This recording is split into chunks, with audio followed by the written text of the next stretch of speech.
Dando início à leitura do livro A Morte Não é o Fim, escrito por Assis Azevedo, ditado pelo Espírito João Maria. Capítulo 1. O passeio. O carro rodava em alta velocidade, atravessando as ruas da grande cidade, passando em sinais fechados, zigue-zagueando entre os demais automóveis que trafegavam àquela hora, fazendo ultrapassagens arriscadas e proibidas. O veículo, tipo caminhonete, último modelo, sempre pedia mais e mais aceleração, pois o seu motor era muito potente. O motorista era um rapaz magro, moreno, cabelos desgrenhados, altura mediana, com óculos escuros, vestido com uma bermuda de surfista e uma camiseta que deixava à vista várias tatuagens nos braços, pernas, costas e peito. Ele carregava no lado esquerdo da boca um cigarro. Os passageiros davam gritos de alegria quando Joel fazia manobras arriscadas ou ultrapassagens na avenida em alta velocidade. "Vamos, colega, bota essa geringonça para andar", gritava um. "Não posso acreditar que o grande Joel está perdendo suas qualidades de grande motorista", provocava o outro. "Passa essa garrafa para cá, cara", pediu o outro. "Calma, amigo, deixe-me tomar a minha enquanto ainda tem", dizia o outro. Os passageiros da caminhonete compunham-se de 4 jovens, 3 rapazes com idade variando entre 17 e 20 anos, e uma bela moça morena alta com 18 anos, namorada de Joel. "Vamos mais rápido, Joel. As meninas só vão esperar até às 10 horas. "Calma, Rosa Maria. Ainda está cedo", respondeu o namorado. Roberto, um rapaz loiro de cabelos compridos, cheio de tatuagem, nu da cintura para cima, com algumas correntes de prata e ouro pendurado no pescoço, levou uma garrafa à boca tomando um gole da bebida.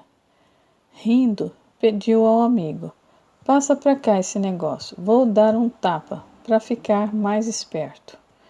"Cuidado, Roberto, para não apagar logo. Ainda temos 3 dias pela frente", chamou-lhe a atenção um amigo de feições simpáticas, também loiro, altura média e corpo sarado. Como se referem aos jovens à nossa moda de cultuar o corpo. "Não se preocupe, Albertinho, sou duro na queda." Albertinho, garoto de 17 anos, era o mais educado, e agora, estivesse meio eufórico por causa da bebida que já ingerira, ainda se mantinha controlado. O carro enveredou por ruas estreitas e desembocou novamente numa bela avenida, chegando a desenvolver quase 180 km por hora. "Vá mais devagar, Joel. Já estamos chegando na casa das meninas", pediu Rosa Maria. "Deixa comigo, amor." De repente o rapaz fez uma curva fechada e entrou numa alameda, estacionando o veículo em frente a uma bela mansão. Joel pulou do carro, correu para as 2 moças que estavam de pé, cumprimentou-as e perguntou: "Vocês estão prontas?" "Vocês é que estão atrasados", disse uma delas.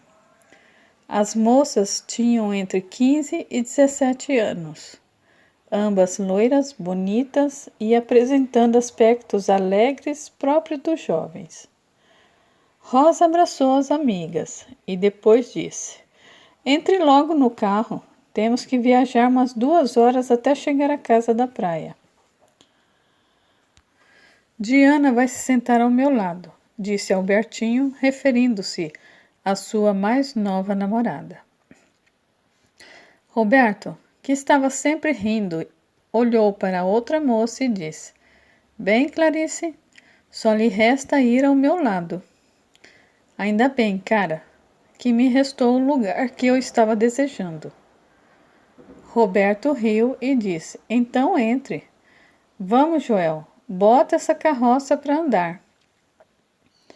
Após colocarem as bagagens no porta-malas, Joel acelerou o carro e partiu em direção à rodovia que os levaria à praia, que ficava a 150 quilômetros dali.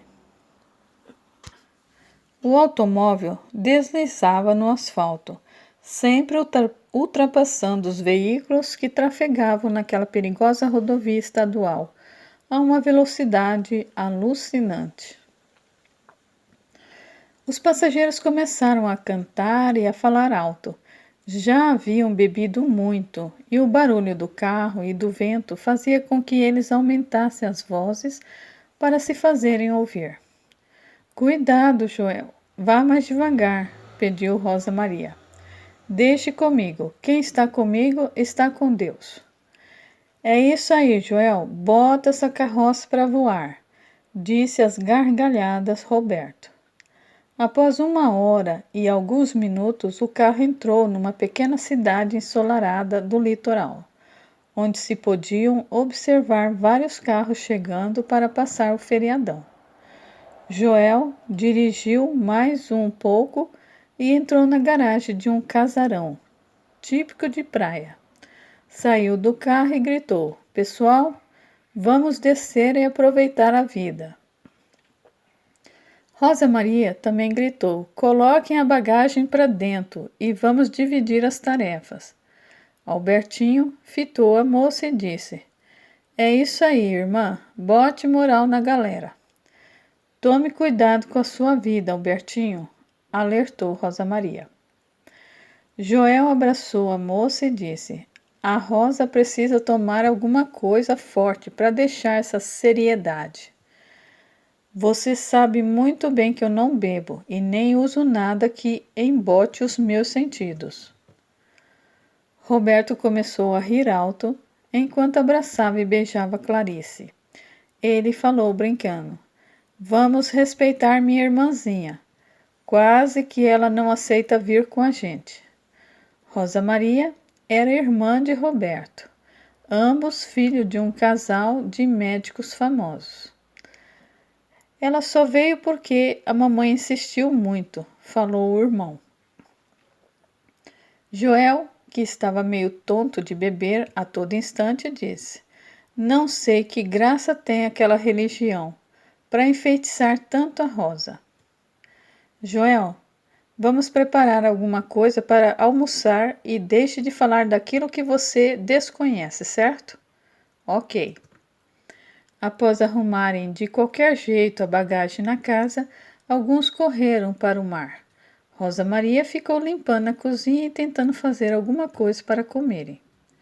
Após algumas horas, a turma voltou gritando e rindo, uns já bêbados e outros chapados, tendo estes usado algum tipo de entorpecente.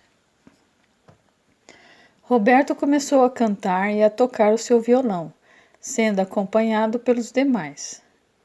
Joel quase não se aguentava em pé e ria por qualquer motivo.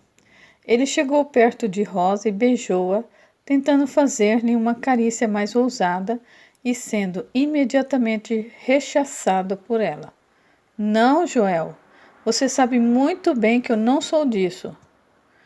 Acho que vou procurar outra menina para ficar. Você é metida santa. Quando você estiver bem, vamos conversar. Deixa, cara. Você sabe muito bem que ela é espírita e não aceita certas coisas, disse Albertinho. Joel era filho de pais separados. O pai era empresário e quase não o via.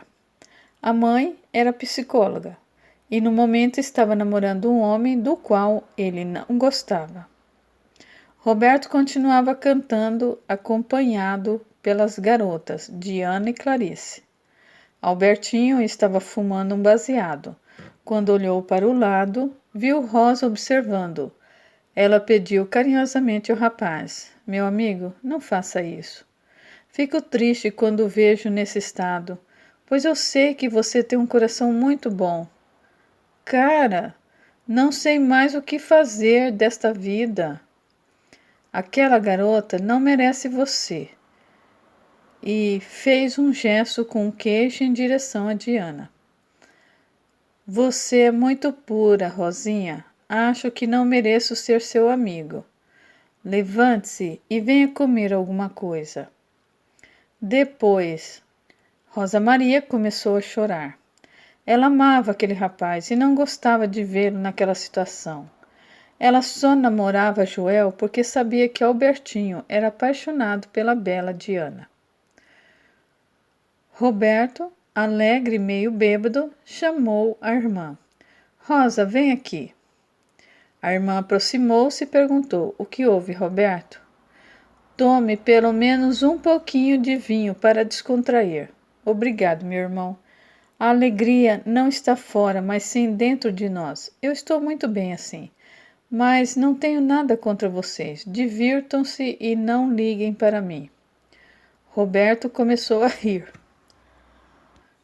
Rosa foi para dentro de casa, pegou um livro e leu um trecho pensando: Meu Deus, perdoe meus amigos.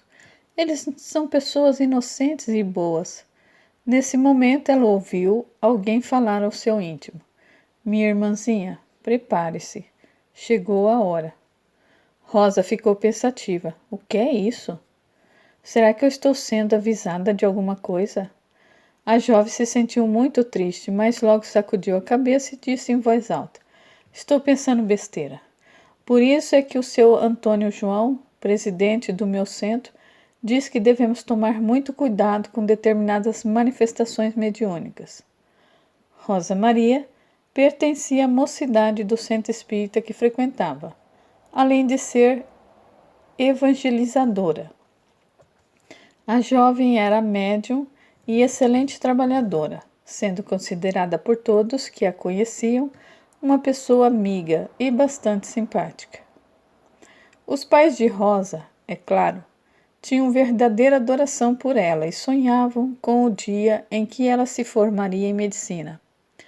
A jovem havia passado no vestibular naquele ano e seus pais faziam questão que ela se divertisse um pouco naquele feriado. Está ficando maluca, mana. Rosa voltou-se e viu Roberto com os olhos vermelhos, falando com dificuldade. Ela abraçou o irmão, beijou-lhe a face e disse: Roberto, tome cuidado. Estou muito angustiada, acho que prevendo alguma coisa ruim. Bobagem, minha irmã. Ambos ficaram calados. Roberto sentou-se numa cadeira, colocou a cabeça entre as mãos e começou a chorar. Rosa ficou aflita e com pena dele. Aproximou-se então do irmão e abraçou-o, perguntando: O que houve, Roberto? Será que o papai gosta de mim? Claro que gosta. Como você pode duvidar disso? Eu amo meu pai, mas ele nunca me deu atenção. Deixe de bobagem. O papai é um homem muito ocupado, talvez apenas lhe falte tempo para conversar. Rosa, então por que ele vive conversando com você? Impressão sua. Roberto ficou em silêncio, depois disse: Acho que eu seria muito feliz se um dia ele me desse um pouco de atenção. Rosa Maria ficou calada, pensando: Realmente, eu nunca vi o papai conversando com Roberto, embora a mamãe se desdobre em dar atenção a ele. Roberto passou a mão no rosto, enxugando as lágrimas, e levantou-se, dizendo: Mana, esqueça isso e vamos aproveitar o nosso feriado. Enquanto Roberto deixava a sala, Rosa ficou pensando quando ouviu uma voz: Minha filha, vocês vão voltar. Ela pensou: Acho que eu vou para o meu quarto fazer uma prece. Estou meia perturbada. O feriadão foi passando. Durante aqueles dias, naquela pequena cidade do litoral, muita bebida foi consumida e rolaram muita droga e muito sexo. Aqueles jovens não conheciam outra coisa a não ser o lado que a vida apresenta com insistência, principalmente através da mídia. Rosa sempre conversava com Joel e tentava mostrar o lado certo da vida. Porém, o rapaz estava completamente confuso e em conflito com o que a vida apresentava. Ele sempre contra-argumentava. Rosa, vamos aproveitar a vida enquanto somos jovens. Aproveitar a vida não é isso que você pensa. Os meus pais me ensinaram, através dos exemplos que vi, que não devemos perder tempo com essas asneiras que você chama de religião. O que interessa é gozar o que a vida nos dá, o resto não vale a pena. Rosa ficou em silêncio. Ela pensava, ele tem razão. Foi criado num ambiente em que sempre viu o lado fácil da vida e não poderia pensar diferente. Na última noite que passariam naquele lugar, eles foram convidados a participar de uma festinha, numa casa muito grande, na qual havia 2 piscinas, propriedade de um grande empresário conhecido na cidade deles. Chegando ao local, ficaram logo à vontade entre os vários adolescentes e alguns adultos que estavam presentes. Uma moça muito bonita e bronzeada veio recebê-los. Sejam bem-vindos, fique à vontade, pois a casa é de vocês. Meu nome é Marta. A galera do Joel, assim era conhecida pela rapaziada, o pessoal que acompanhava aquele jovem simpático, que topava qualquer parada. Ele identificou-se e, a partir daquele momento, já fazia parte de uma turma que entraria no embalo. Rosa Maria tomava refrigerante e não estava se sentindo bem. Ela acompanhara a turma somente para atender ao pedido do namorado. A garota começou a observar que aqueles jovens estavam ingerindo muita bebida alcoólica e se drogando, enquanto num som de alta potência tocava um rock pesado que lhes atiçava os sentidos inferiores. Eram quase 2 horas da madrugada quando se ouviu um grito: Pessoal, tem alguém passando mal! Todos correram e viram na margem da piscina um rapaz deitado no chão, enquanto o outro tentava reanimá-lo, fazendo respiração boca a boca. O jovem tivera um princípio de parada cardíaca, decorrente do elevado consumo de bebidas e drogas.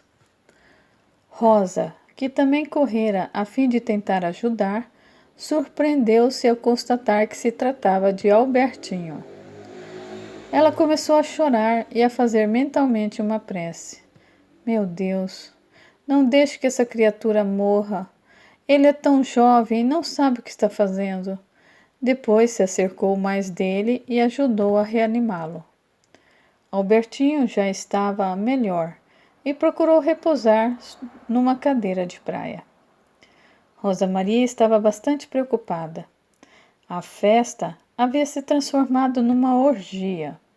Podiam-se observar algumas pessoas caídas, outras falando coisas sem nexo, e o sexo sendo praticado como algo absolutamente natural. A droga corria de mão em mão. Enfim, aqueles filhos de Deus estavam totalmente dominados pelas forças do mal. A moça pensava: meu Deus, por que essas criaturas estão tão perturbadas a ponto de esquecerem o Senhor? Caminhou então ao encontro dos companheiros e sugeriu que todos fossem embora dali. Joel já não sabia o que estava fazendo ao ser convidado a ir embora, mas pediu com a voz meia embolada: Rosa, vamos ficar mais um pouco? Não, vamos embora. Já chega por hoje. Além disso, não esqueça que amanhã você vai dirigir. Rosa, você é muito careta. Logo agora que a festa está no auge, você quer ir embora? Falou Diana bêbada e quase nua, abraçada a Roberto. Diana, já chega, vamos embora. Diana se acalmou e, olhando para Roberto, disse: Tudo bem, garota. Assim, Rosa conseguiu levar os amigos para casa. Alguns deitaram de qualquer jeito e outros ficaram ao relento. Ninguém tinha noção do que estava acontecendo. O sol começou a mostrar os seus primeiros raios anunciando o novo dia. Quase ao meio-dia, alguns dos adolescentes levantaram-se com dificuldade e tentaram tomar alguma coisa para curar a ressaca. Rosa Maria gritou para que todos ouvissem: na cozinha tem café, suco, queijo e outras coisas para quem quiser melhorar da ressaca. Não esqueçam que logo mais, às 16 horas, vamos retornar para casa. Albertinho, ainda tonto, disse: eu vou ficar por aqui, depois eu vou embora. Rosa disse imediatamente: você vai voltar conosco, viemos juntos e juntos voltaremos. Ok, patroa. O pessoal, aos poucos, foi melhorando e começou a fazer uma faxina na casa para deixá-la limpa, como a haviam encontrado, sempre comandados por Rosa, que dizia: mesmo a casa sendo dos meus pais, é nosso dever entregá-la como recebemos. As horas passaram e todos já estavam preparados para retornar às suas casas. Rosa aproximou-se de Joel e perguntou: você está em condições de dirigir? Claro, amor. Já estou novinho. Roberto aproveitou a conversa e disse: caso você não esteja em condições, pode deixar comigo, pois eu já estou dirigindo bem. Acho melhor o Joel dirigir, já que o carro é dele, disse Rosa. Mais ou menos às 16 horas, o carro partiu, levando aqueles jovens de volta às suas residências. Rosa Maria não parava de orar. Seu peito estava apertado e quase chorando. Ela se perguntava mentalmente: meu Jesus, o que está acontecendo comigo? Que sensação estranha! Então ouviu alguém dizer: minha filha, o seu tempo terminou. Agora volte. Essas criaturas que estão com você são de sua inteira responsabilidade. Rosa meditou e pediu: Joel, por favor, pare o carro. Joel estranhou a atitude da namorada, mesmo assim procurou um acostamento e estacionou o carro perguntando: o que houve, Rosa? Eu não estou me sentindo bem.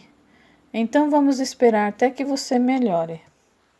Após alguns minutos, Rosa, que estava sentada no acostamento, fitando o vazio, levantou-se e disse: vamos, eu estou melhor. O carro partiu. Joel falou para Rosa: daqui a 20 quilômetros tem um lugar legal. Vamos fazer um lanche enquanto você se recupera. Não se preocupe, Joel. Logo depois, o carro estacionou num lugar onde havia um bar coberto de palha e Joel saiu do carro e disse: pessoal, vamos demorar por aqui uns 10 minutos enquanto a Rosa melhora um pouco mais. Rosa Maria se distanciou dos amigos e sentou-se numa pedra que ficava afastada do bar e começou a pensar: por que eu estou com medo? Será que vai acontecer alguma coisa no caminho? De repente ela sentiu um abraço envolvê-la enquanto alguém falava: o que você tem, minha amiga? Ela viu que era Albertinho e respondeu: não se preocupe, Alberto. Eu estou preocupado com você. Por quê? Porque eu a amo como uma irmã. Será que isso não é suficiente? Rosa Maria ficou decepcionada. Ela esperava que ele a amasse de verdade. Alberto, nunca vou esquecer de você. Se nessa vida houve um desencontro entre nós, eu acredito que foi porque assim Deus quis. Que papo é esse, cara? Será que você está pressentindo algo de ruim? Esqueça, amigo. Acho que eu não estou boa da cabeça. Estou me sentindo esquisito, como se estivesse com frio. Talvez seja por causa do porre que você tomou ontem. Pode ser. Rosa levantou-se e disse: vamos indo. Todos entraram no carro e tomaram o caminho de casa. Joel, a cada momento, aumentava a velocidade da caminhonete, que sempre pedia mais aceleração. Rosa Maria falou para o namorado: Vá devagar, Joel. Não precisa correr tanto, pois antes das 18 horas chegaremos em casa. Deixe comigo, eu sei o que eu estou fazendo. A maioria dos passageiros dormia, talvez cansada pelas noites mal dormidas e pelo efeito das bebidas entorpecentes que haviam consumido durante aqueles dias. O carro sempre fazia ultrapassagens e entrava em curvas perigosas obedecendo à vontade do motorista, que estava ansioso e com os reflexos diminuídos pelos efeitos da bebida ingerida na noite anterior. Com o olhar fixo na estrada, Rosa Maria continuava sentindo o mesmo mal-estar. Quando viu o carro encostar atrás de um ônibus de turistas e observou que Joel tentava ultrapassar o veículo e não conseguia, ela pegou o braço do rapaz e pediu: Joel, pelo amor de Deus, tome cuidado.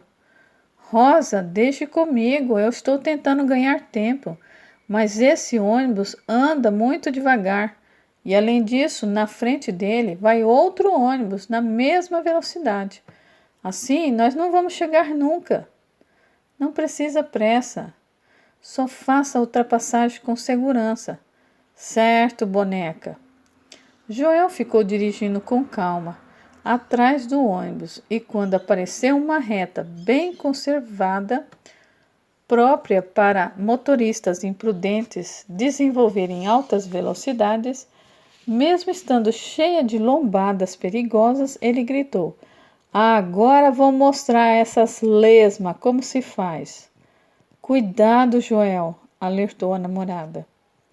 O motorista jogou o carro para a esquerda e viu uma fila de carros vindo em sentido contrário. Então voltou rapidamente para trás do ônibus, deixando-os passar. Após alguns minutos, ele jogou o carro novamente para a esquerda e, como não viu nenhum carro, pensou: é agora ou nunca. E imediatamente começou a fazer a ultrapassagem. Ultrapassou o primeiro ônibus, olhou para a reta e viu que estava limpa e pensou: passo o outro. Assim fez e logo teve uma ideia: vou aproveitar e passar esses carros velhos, depois fico livre. Se mal pensou, pior o fez.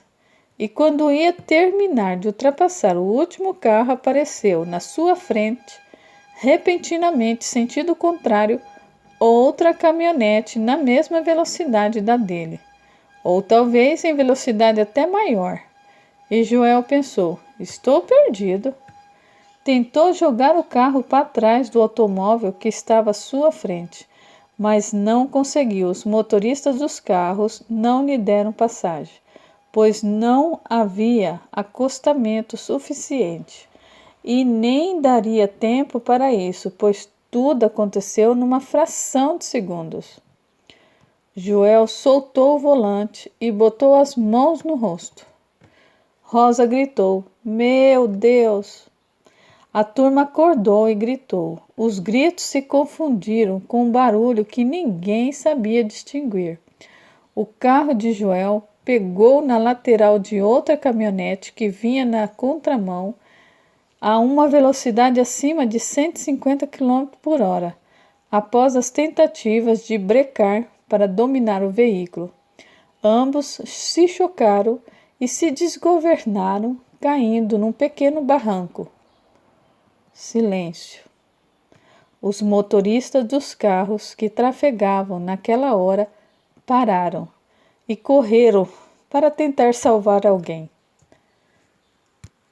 Eles comentaram ao olhar o estado em que tinham ficado os dois veículos. Pelo estado dos carros, ninguém conseguiu sobreviver. Os automóveis estão acabados. Vamos ligar para a polícia rodoviária. Uma das pessoas que estavam averiguando de perto os carros acidentados, com a esperança de salvar alguém, disse categoricamente: Acho que estão todos mortos. Capítulo 2. O desespero.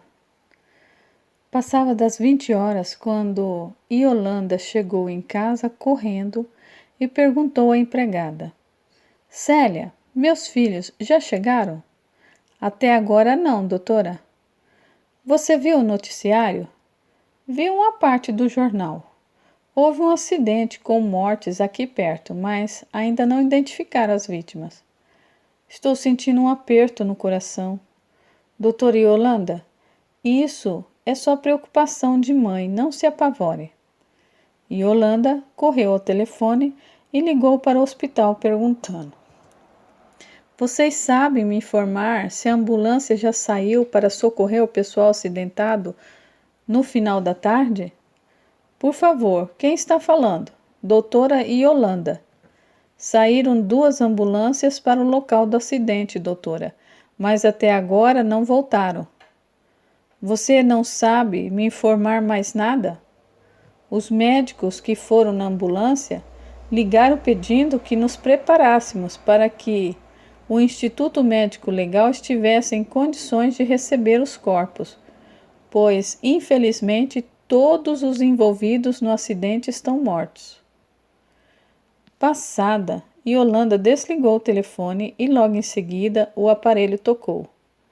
Célia atendeu e imediatamente passou o telefone para a patroa.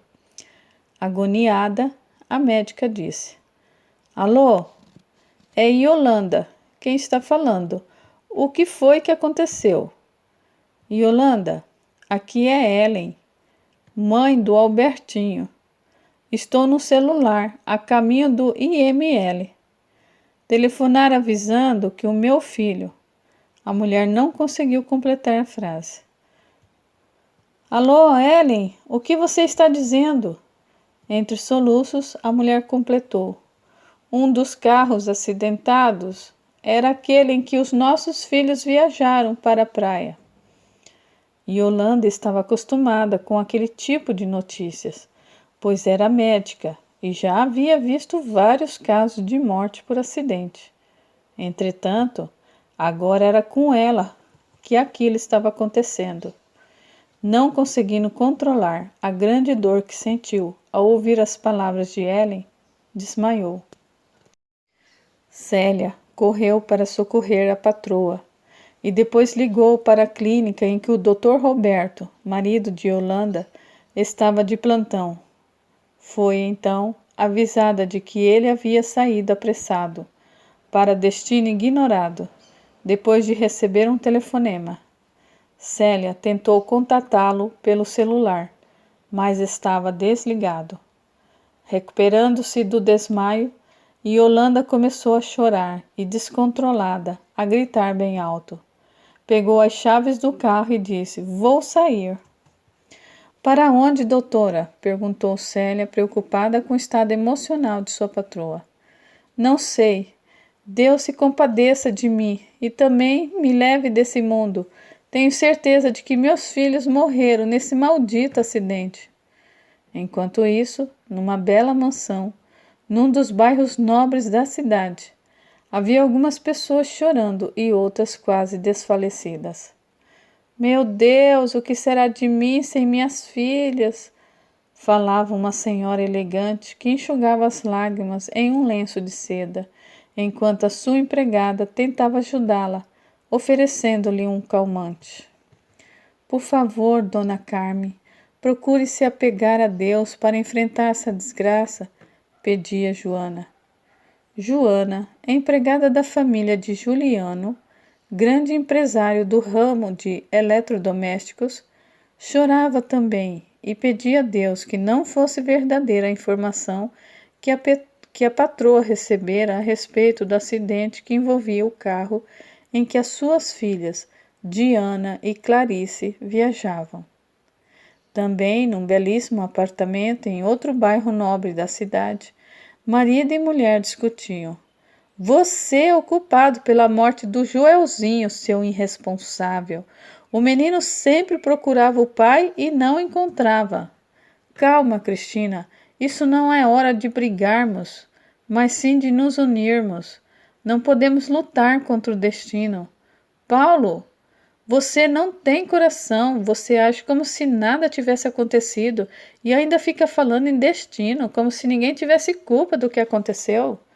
O que posso fazer, criatura de Deus? Perguntava o homem desesperado e chorando, à beira de um colapso nervoso.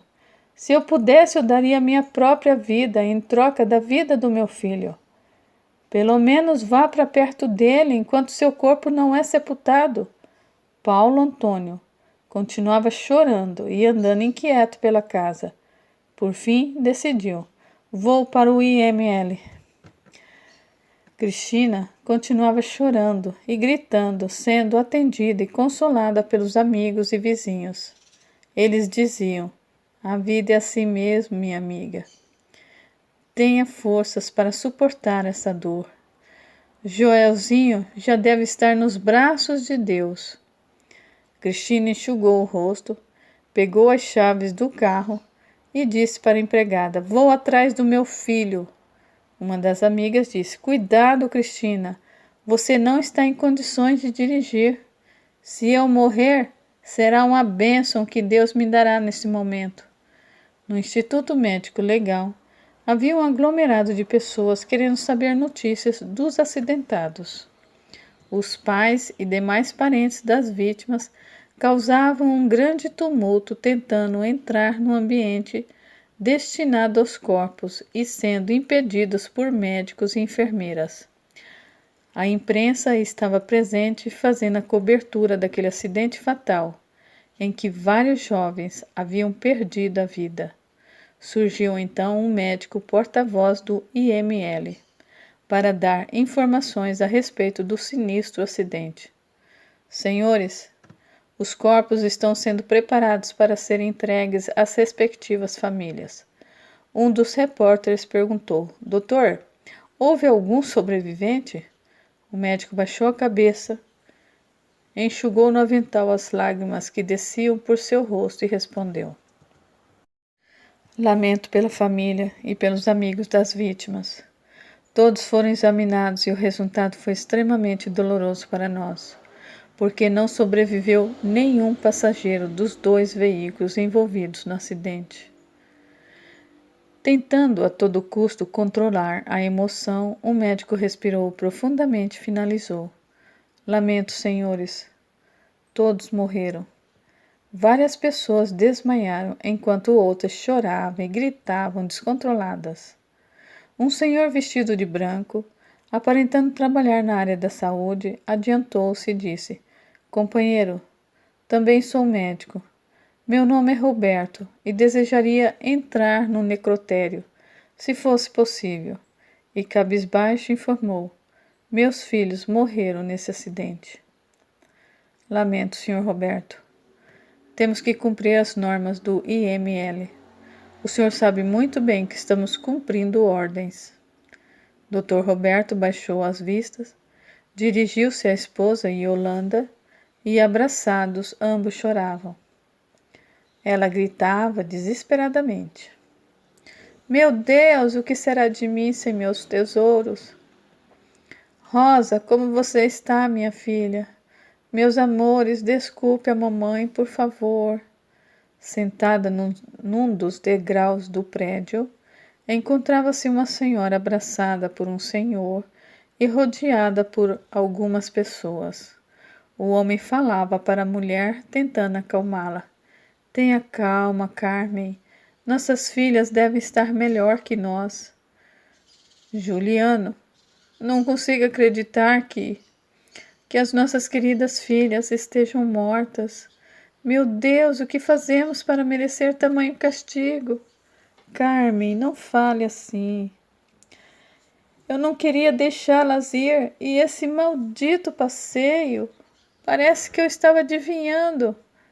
Querida, vamos orar e pedir pela alma delas, por favor. Juliano também chorava muito e não parava de soluçar. Nada se iguala à dor dos pais ao perderem um filho. Só quem já passou por ela é capaz de descrevê-la. Encostada numa parede, quase desmaiada nos braços dos amigos, Ellen chorava e balbuciava sua dor de mãe. Eu quero morrer. Eu não sei viver sem meu Albertinho, meu filho. Não me deixe, por favor. Alguém comentou em voz baixa. O marido dela está viajando. Quando ele souber que o filho morreu, a dor dele vai ser maior que a dela. Ele era louco pelo Alberto. Perto dali, havia um homem sentado no chão, com as mãos na cabeça, falando coisas sem nexo. Meu filho, o papai vai sair com você no próximo final de semana. Eu vou comprar aquela prancha de surf e nós iremos passar uns dias na praia. Falava Paulo Antônio. Não se preocupe, ainda há tempo de sermos grandes amigos. Depois dessas palavras desconexa, ele começou a gritar. Aquela criatura estava à beira da loucura. A seu lado, sua ex-mulher, Cristina, puxava a camisa dele e gritava impropérios. Quero que você morra! Nosso Joelzinho morreu de desgosto porque o pai não ligava para ele. As pessoas são assim. Ninguém assume as suas responsabilidades nos momentos difíceis. É mais fácil transferi-las para os outros. Doutora Cristina, mãe de Joel, tentava amenizar sua dor jogando a culpa pela morte do filho no ex-marido, Paulo Antônio. Havia muita gente na calçada e nos arredores do prédio do IML. Além da família e dos conhecidos da galera do Joel, mais 3 rapazes haviam falecido no acidente, pois estavam no carro que colidira com o garoto. Muita gente chorava, gritava e desmaiava de dor. No dia seguinte, os noticiários televisados, escritos e falados, não comentavam outro assunto. Os principais jornais da cidade estampavam na primeira página as seguintes manchetes: Jovens morrem em acidente. A juventude perde para a morte em acidente envolvendo 2 carros. Porque o índice de morte de jovens por acidente está aumentando. Ninguém sobreviveu ao acidente trágico. Sentados num barzinho, alguns jovens conversavam. O Joel era maneiro no volante. Não sei como ele bateu o carro. Deve ter feito alguma ultrapassagem proibida. Deixa de ser careta, João Linguiça. Onde já se viu a galera do Joel aceitar alguma coisa proibida? Eu só sei que ele morreu, Marcão. E se você não ficar esperto, logo será a sua vez com essa moto. Vira essa boca pra lá, cara! Num apartamento confortável de um hotel 5 estrelas, por volta das 23 horas, o telefone tocou e um homem que estava deitado na cama lendo alguns documentos atendeu. Alô? Aqui é o Dr. Marcondes. Dr. Marcondes? É a Lourdes, sua empregada. Oi, Lourdes. O que houve para você me telefonar essa hora? Aconteceu alguma coisa com a Ellen? Ou com o Albertinho? Doutor, não sei por onde começar. Fale logo, criatura, você está me deixando nervoso. Houve uma tragédia, mas tenha calma e fé em Deus, pois tudo se resolverá. Dr. Marcondes ficou gelado de medo.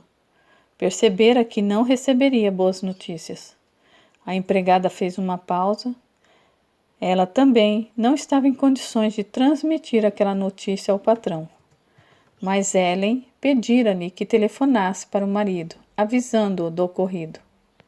Doutor, houve um acidente horrível. E o Albertinho? Bem, ele morreu. À medida que ouvia a notícia, Marcondes começava a tremer e lutava para se controlar. Meu Deus, ajude-me. Conseguiu sussurrar. Ouviu mais alguns detalhes do acidente, no qual o filho morrera. Depois colocou o telefone no gancho, passou a mão no rosto e foi para a janela do apartamento, clamando em voz alta. Meu Deus, não faça isso comigo. Não leve o meu menino. Ele é tudo o que eu tenho de valor nessa vida. É um pedaço de mim. Acho que eu estou sonhando. Logo vou acordar e esse pesadelo horrível vai passar. O Senhor deu-me essa criatura, que é a razão do meu viver, e agora me tira? Não, eu não posso acreditar no que está acontecendo. Começou a andar pelo apartamento, sentava e levantava da cama, esfregava as mãos, contudo não conseguia se controlar. De repente deu um grito e começou a chorar e a soluçar. Alguém bateu na porta do apartamento perguntando: "Tudo bem com o senhor?" Marcondes não respondeu. Estava chorando e havia perdido todo o seu controle. O empregado do hotel chamou o gerente e este imediatamente ligou para a residência do médico em outro estado. Ficando a par do ocorrido, a gerência do hotel pôde prestar uma assistência mais eficiente ao grande cardiologista, que estava participando de um congresso na cidade. Após acalmá-lo um pouco, através de medicamentos, eles mesmos se encarregaram de embarcá-lo no avião de volta ao seu estado. Alguns dias se passaram. A dor de Paulo Antônio, pai de Joel, fora tão grande que ele perdera completamente a razão, precisando ser internado numa clínica psiquiátrica. Yolanda não saía do cemitério. Dizia a todo mundo que os filhos estavam precisando dela. Era doloroso ver uma pessoa tão conhecida por seus conhecimentos científicos no campo da medicina sofrendo daquela maneira. Ellen, após alguns dias confinada no quarto, resolveu reagir e a primeira coisa que fez foi telefonar para todas as famílias que haviam perdido entes queridos naquele sinistro acidente e convidá-las para uma reunião em sua residência, em dia e hora marcados. Todas aceitaram, pois qualquer coisa que dissesse respeito aos seus amados servia como bálsamo àqueles corações destroçados. No dia da reunião, na hora marcada, todos estavam na mansão da doutora Ellen. Após os cumprimentos e todos se acomodaram, Ellen começou a falar. Meus amigos, hoje somos famílias ligadas por laços mais fortes do que uma simples amizade. Todos ouviam atentamente as palavras daquela mulher que resolvera reagir e ajudá-los a enfrentar aquela situação difícil. Ellen observou todos e continuou: queridos amigos, não adianta ficarmos ligados ao passado. Nossos filhos morreram e não há mais jeito de eles retornarem a essa vida com os mesmos corpos. Nós precisamos continuar vivendo. Juliano, pai das finadas Diana e Clarice, perguntou: doutora, observei que a senhora falou esta vida com os mesmos corpos. A senhora se refere a esta vida como se houvesse outra vida. Por acaso a sua religião crê em vida após a morte? Ellen ficou em silêncio por alguns minutos e respondeu: Juliano, meu filho, o Alberto, era muito amigo de Rosa Maria, que era espírita. Ele trazia muitos livros espíritas para casa, inclusive romances que pedia emprestado a ela. A médica pensou um pouco antes de prosseguir e por fim contou. Certo dia, eu estava arrumando o quarto dele quando vi alguns desses livros e me interessei por um deles. Comecei a ler e gostei. Dali para frente eu comecei a ler os romances espíritas, mesmo não sendo espírita. Essa literatura me ensinou muitas coisas, dentre outras que somos imortais. Por isso eu me referi ao termo esta vida. Eu já li algumas coisas sobre essa doutrina. Minha filha sempre pedia que eu lesse algo a respeito da religião que ela havia abraçado. Falou Yolanda. A Yolanda não acredita na doutrina espírita, porém, tenho quase certeza de que a minha filha, que era um anjo de bondade, sabia muito bem o que queria. Portanto, eu acredito nessa religião, embora nunca tenha frequentado as reuniões para as quais a Rosa Maria tanto me convidava, disse Roberto com tristeza. Marcondes, que estava em silêncio e aparentando estar dopado, perguntou: nesse caso, se for confirmado o que essa doutrina fala, o meu filho Alberto não morreu? Ellen, que estava atenta, respondeu: exatamente, meu querido. Por isso eu reagi à saudade que estava sentindo. Pareceu-me que o vi na minha frente na noite após o acidente. Todos ficaram calados, cada um entregue aos seus próprios pensamentos. Marcondes voltou a falar, ainda que confuso por causa dos medicamentos que estava tomando. Minha querida, respeito muito o seu ponto de vista, mas não esqueça de que somos médicos bastante conhecidos na cidade e não podemos nos enveredar por caminhos místicos sem ter algo em que possamos embasar os nossos pensamentos a respeito desse assunto de vida após a morte. Cristina, psicóloga e mãe de Joel, pediu licença e falou: não concordo com o senhor, Dr. Marcondes. Todos olharam para ela com interesse e ficaram esperando seu comentário a respeito do assunto.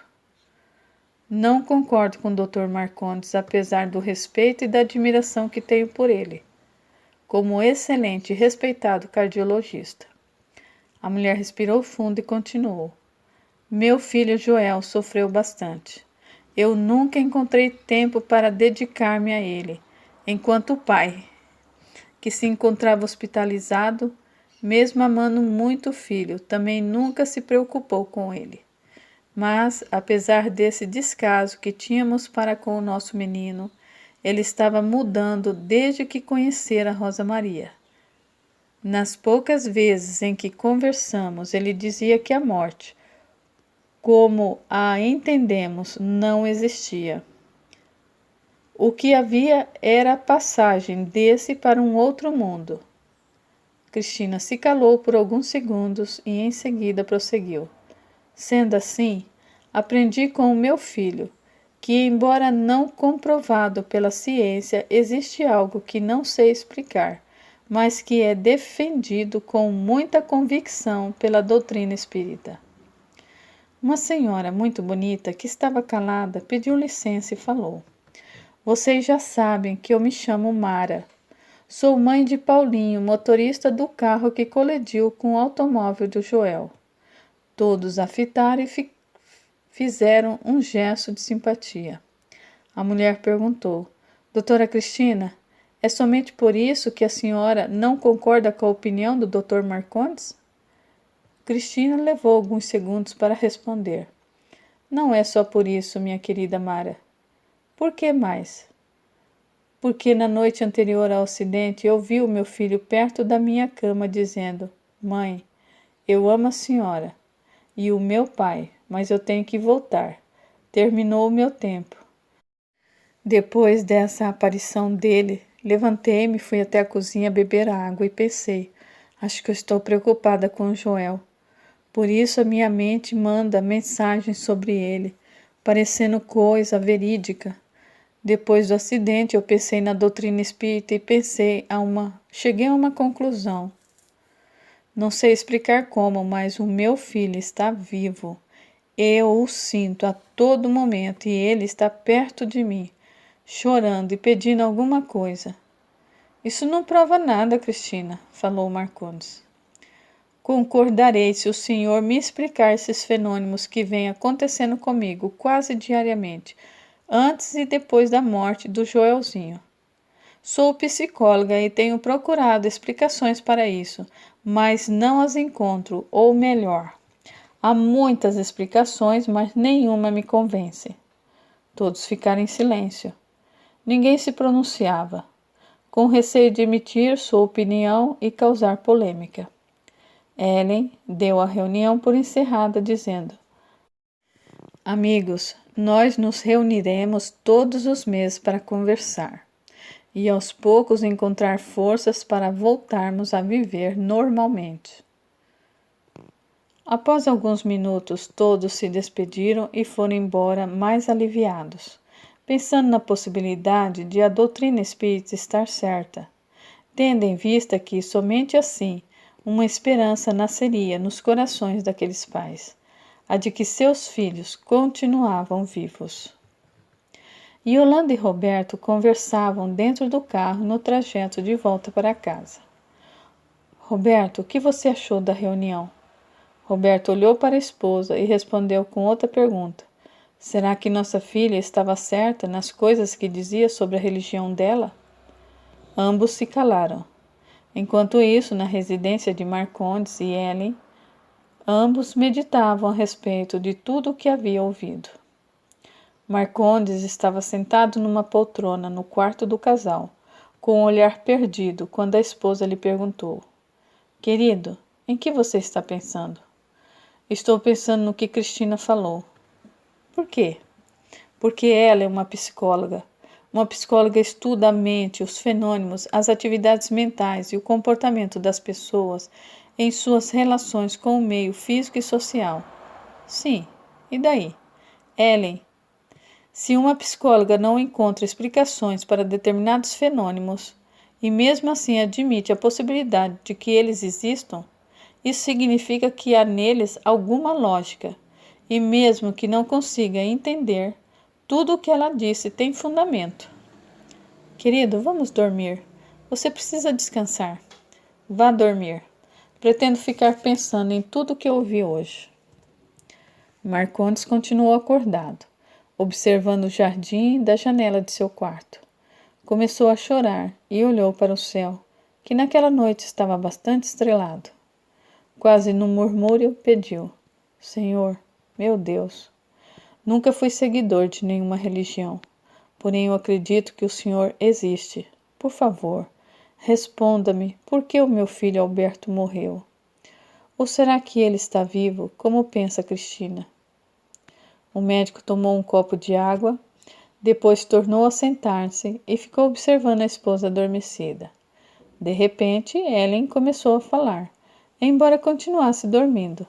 O marido aproximou-se da cama e tentou acordá-la, acreditando que estivesse tendo um pesadelo. Porém, ao ouvi-la pronunciar o nome do filho, desistiu de despertá-la. Albertinho, meu filho, você está vivo.